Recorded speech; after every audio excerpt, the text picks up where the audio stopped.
This officially is the actual title of the movie, and yes, it's going to be the third movie, and originally it was going to be Ghostbusters 2020, which we knew was going to be Ghostbusters 3, and that's pretty much what it is. Set in what I'm assuming is modern days, and of course it's not, if you saw the teaser trailer, it's not going to be in New York City. Instead, it's going to be somewhere out west, I think in Oklahoma, somewhere in the Midwest somewhere, and I'm a little bit skeptical on it. You know, it's got a new bunch of cast members, bunch of new faces, but it actually is going to pay tribute to the first two movies, which is what the fans wanted in the first place. Especially after that abomination that we got in 2016, that pretty much bombed at the box office because no fans of this franchise wanted to see it in the first place. I mean, yeah, you had the original cast members playing cameo roles, but they weren't playing their original character, so it's like, what's the point? This film, they are supposed to return. Even though, of course, Harold Ramis has been gone for 5 years now. And yes, even Bill Murray is supposed to return. At least that's what I heard. And, well, they weren't in the first teaser trailer. As you saw in the teaser, it's going to have the kid who plays Mike from Stranger Things, which I find funny because there was one episode where him and his friends are the Ghostbusters for Halloween. And yes, you have the same girl, McKenna Grace from Annabelle Comes Home and a bunch of other films. As I'm assuming the relative of Harold Ramis' character Egon, judging by the looks of her, as well as the Ant-Man actor himself, Paul Rudd, playing the kid's teacher.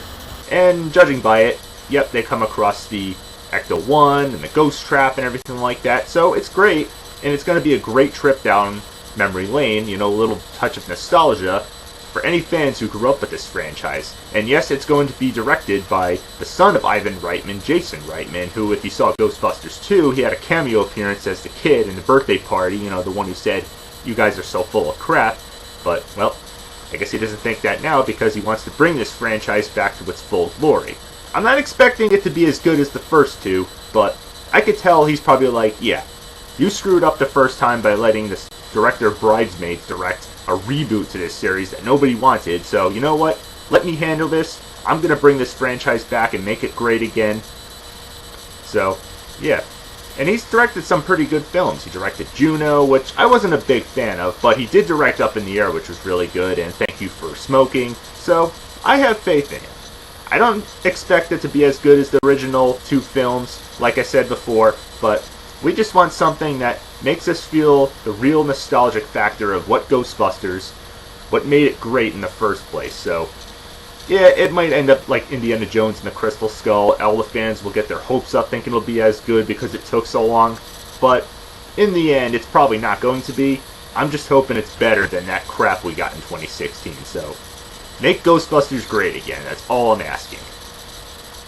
Number 3, The Conjuring 3, The Devil Made Me Do It. Yeah, apparently that's the title of the movie, and interesting choice for a title. But anyway, yes, this is going to bring back returning demonologist experts Lorraine and Ed Warren, and, well, they're on another case, and judging by the title of it, it's going to involve some kind of demonic murderous case. I'm not exactly 100% sure where, but the series has been pretty good so far. I mean, the first two Conjuring movies, to be exact, have been pretty much solid entries. The Annabelle movies, on the other hand, have been kind of up and down a little bit. Curse of Lay Lorda, I know, was not the best, and, well, The Nun, yeah, was pretty forgettable for the most part. So, let's just hope this one does not suffer third movie syndrome.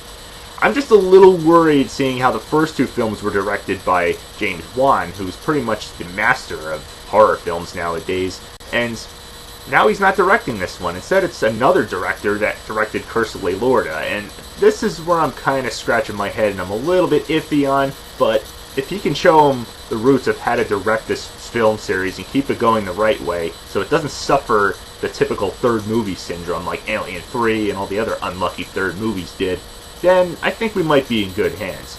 So, let's hope for the best out of this one. Make it a good third movie, a good scary time. Keep the Conjuring series going at its best. Number 2, Godzilla vs. Kong. Yes, in case you're confused to why there's no teaser for this movie, first of all, yes, this movie is not coming out in March, which originally it was slated for this year, but instead it got pushed till November this year. I'm guessing because that probably explains, first of all, why there's no teaser, but because I'm assuming they want to put more time and effort and perfect the CGI and everything like that, because, this is the big fight, big showdown between the King of Monsters and the King of Skull Island, I guess, coming face to face and duking it out. I'm hoping there's a real winner on this one. I'm not going to really take sides. I just want some good action, some good fun. You got some cast members returning, from Godzilla King of All Monsters, which I enjoyed for what it was. It had some great action. If it's on that level, that's all that matters. I don't care if the characters are not very well perfected. I mean, yes, you got Millie Bobby Brown from Stranger Things, and of course the last Godzilla movie returning, as well as Kyle Chandler, and a couple of new faces as well. Make it good. It's the fight that we're all waiting for in the monster universe, and I'm hoping it's not the last. Alright, well, before I get to number one, several honorable mentions. I know this is a ginormous list, and some of these are, not guaranteed to come out this year, and that's why they're at an honorable mention spot. So, here we go. Sonic the Hedgehog, yes. Was supposed to release late this year, but got pushed till around February next year. But I guess that's because of all the fan reactions that the first teaser trailer got for the movie, and the look on Sonic's face and his eyes especially. It just frightened a lot of people, and people were saying, wow, Sonic really looks like shit. I mean, we can all agree on that. So, they decided to listen to the fans and give him a better look, make him look more like the video game, and they did a pretty damn good job on his face.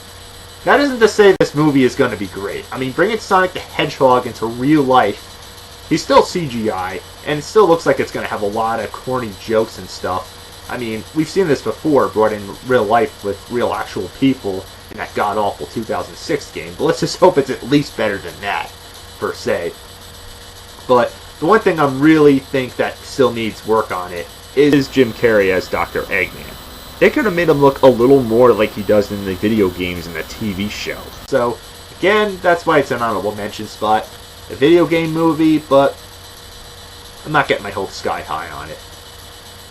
Cyborg, yes, the Justice League character he probably saw in the Justice League movie, which was a mixed bag. This one's trying to give his development and everything like that, his backstory. I don't know for sure if it's going to come out this year, but again, that's why it's on this honorable mention spot. As well as The Croods 2. Yes, the sequel to the DreamWorks film, which I thought was actually pretty funny.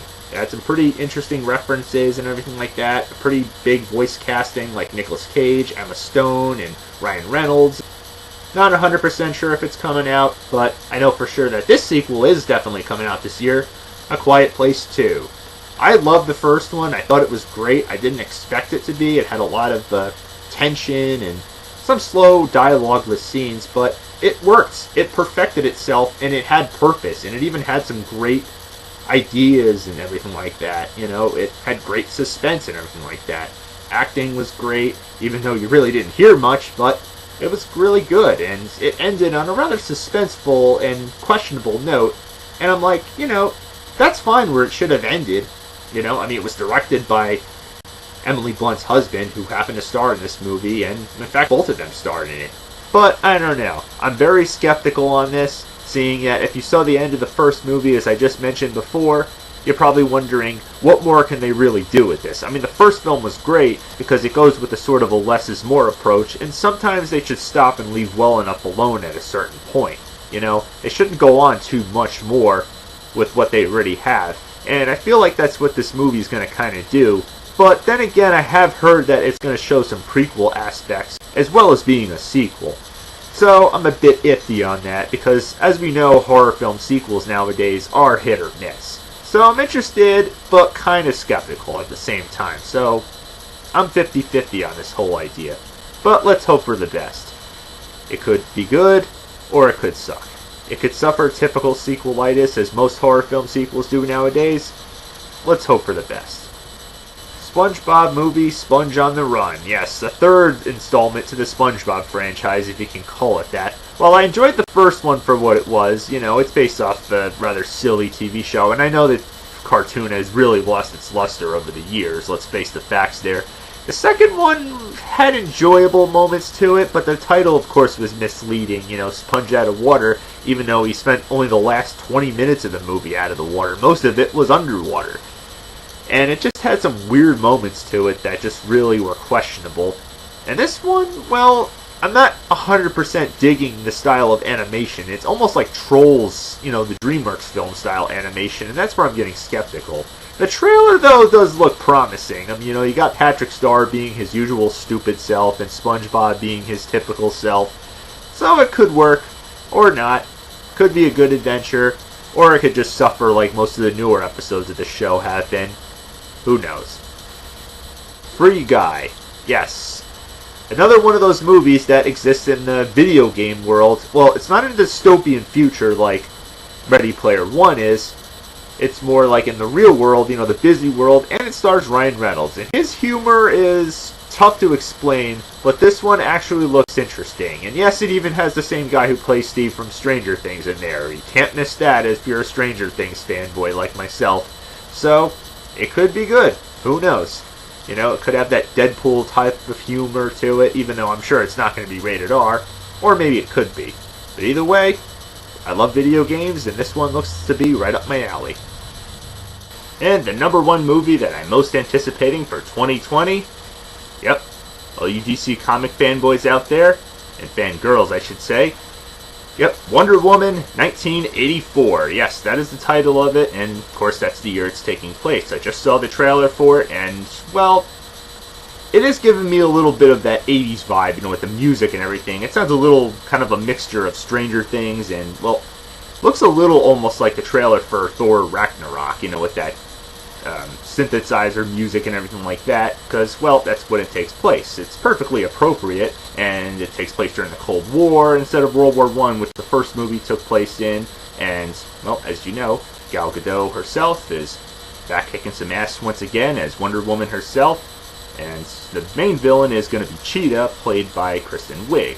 Little skeptical on that. I mean, she's been in some good films. I'm just not a huge fan of her, but I think she can pull it off. And the only thing that I'm questioning, with judging by the trailer, and I know I'm kind of jumping the gun here, being that it's not out till the summer, is how in the hell is Chris Pine's character still alive? Yeah, spoiler alert there if you haven't seen the first one, but I'll be pretty interesting to know how this plays out.